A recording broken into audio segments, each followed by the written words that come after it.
Today I wanted to talk about raw honey. What is raw honey? Well, raw honey is just unpasteurized, unultra-heated honey. It's just the honey from the bees' hives, and with the wax capped off of it. It can include wax. Typically it's strained. It doesn't have to be strained, but it isn't watered down and super cooked, and so usually it has a harder time staying uncrystallized. So you'll see this bear here. It looks kind of solid colored. And you'll see here, this is a lighter, more liquidy one, but even this has pretty good amount of crystallization, which just happens because, it's a lower temperature than the hive, which is about 90, 100 degrees when the bees are living there and making honey. And you'll notice this honey stick also has crystals in it too, so you know it's raw honey.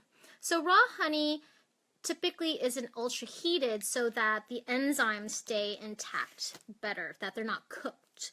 It's more nutrient rich that way. It's kind of like overcooking your vegetables versus just blanching them. Now this one is not as crystallized, so you'll see it looks like a darker color. This is all from the same batch, and that just has to do with when I bottled it.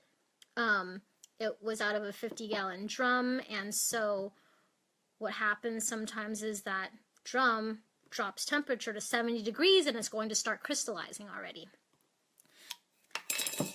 So I brought here,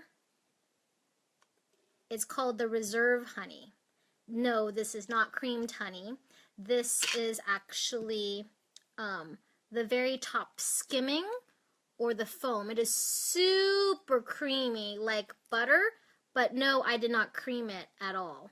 And so what happens is when bees make honey, when it sits in a big 50-gallon drum, it kind of separates a little bit because it's raw honey. It hasn't been stirred. It settles, especially if that drum has been sitting for a few months. And the lighter things are going to float to the top.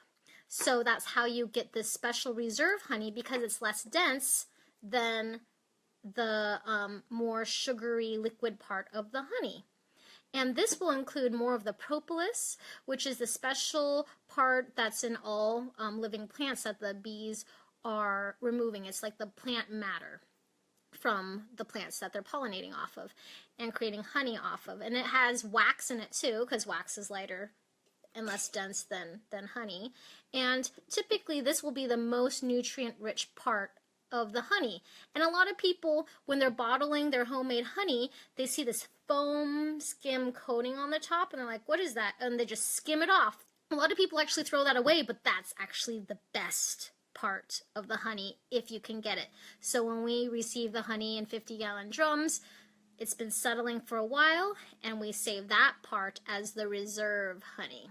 It's that time of year where people are starting to get their hives going and starting to make their honey. And just to let you know, an interesting fact, one honey stick takes 12 bees, their whole entire life, just to make 1 teaspoon of honey. That's in a honey stick. So think about how many bees it takes to make an 8-ounce or half a pound bottle of honey. That's a lot of bees. This is Jenny with Sipping Streams Tea Company, and thanks for joining us